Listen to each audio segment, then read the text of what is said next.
Do you have God problems? Child, me too. Come, let's go talk about our God problems.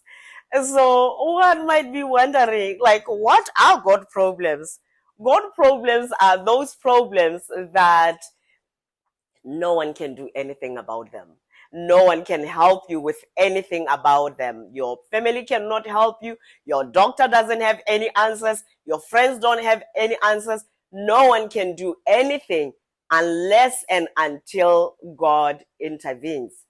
And so that means that you cannot complain about these problems to your friends because they cannot do anything. You can no longer pray more about them because you already prayed and God heard you the first time that you prayed. And your prayers have been answered in the spirit. It's only that they have not been manifested in your flesh yet. So, what do we do while waiting on God to manifest the answer in our flesh? Life has to go on. And so I had mentioned in the previous videos that we should never ever let trauma or pain or hurt or betrayal and all those things that life throws at us to imprison us. And I feel like even unanswered prayers have the ability to hold us back, and they have the ability to imprison us so that we just focus on that unanswered prayer, and then they rob us of praising the Lord or from seeing all the other great things that God is doing in our lives. And so I just want to say that when we focus on that unanswered prayer, it blinds us from seeing what God is doing around us. It blinds us from, or it prevents us from praising God for a new day. Because whether the answer has come or not, life still needs to go on. So I'm going to give you an example. On New Year's Eve, we were attending church online. I was attending church online with my daughter and my granddaughters. And after midnight, the worship experience was just so beautiful, and we were weeping. After the church ended, I was just talking to my daughter saying, man, that worship experience. And she said, Mom, you have no idea. I was just thanking God for your life. Just seeing that if cancer would have taken you out, you wouldn't be here.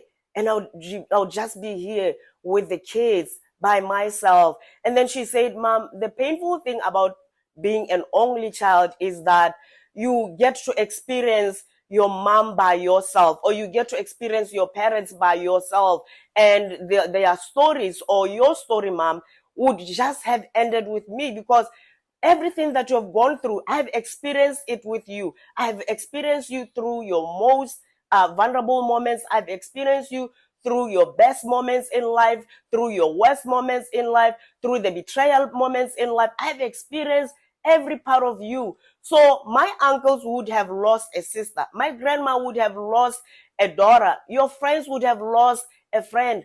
But I would have lost a part of my life. And I said, Robbie, was it that deep for you? And she said, oh yeah. And I realized that here I was into the new year. And instead of thanking God for my life, I'm just taking it for granted because He had promised me that He would heal me completely. I'm just taking it for granted that, yeah, I'm entitled to my life. Instead of saying, Lord, thank you that I'm here with my family. I made it. Not many people conquered the battle. Not many people crossed over to 2025 who had cancer, but I have made it. And that's why I'm saying that sometimes, like, unanswered prayer can rob us of seeing the goodness of the Lord around us. And even like just a few days later into the new year, I was talking to my cousin, and she called me and she said, how are you doing, sis?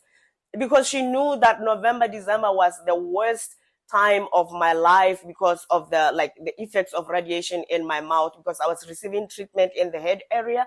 And she said, how are you feeling? And I was about to tell her that the taste buds were not here yet, the dry mouth was, and I thought, hold up, I am not beating the same drum again. And I even told her, I said, I was about to tell you about this mouth sores, and I said, no, I'm not doing that. Instead, I'm going to be grateful that is January 2025 and I'm able to eat real foods again. And I'm able to talk on the phone without sipping water every 30 seconds. So I decided that no, life has to go on. God will bring the answer when he brings the answer. Jesus is still on the throne. Jesus Christ needs to be praised and glorified. I would never let an unanswered prayer to rob Christ of his praise.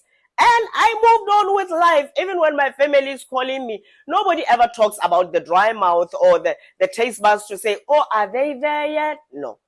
And they are still playing hide and seek. My taste buds come and then sometimes they go. And I felt like, okay, you can do your game. God will fix you at the right time. In the meantime, we are doing this thing with God. Because I remember even the times at the worst moments where I would wake up and my biggest gratitude would be like, God, thank you that no matter how hard this journey is, I am still in the will of God. And my flesh has not deceived me or betrayed me to look back at the world. So I'll be grateful for those small things that, well, we are still soldiering on. It's painful, it's difficult, but I'm still here in the will of God. Yeah, so I just wanted to just encourage somebody to say, an unanswered prayer should not rob us of the opportunity to see all the other great things that God is doing in our lives. And thank you once again for hanging out with us, and God bless you all.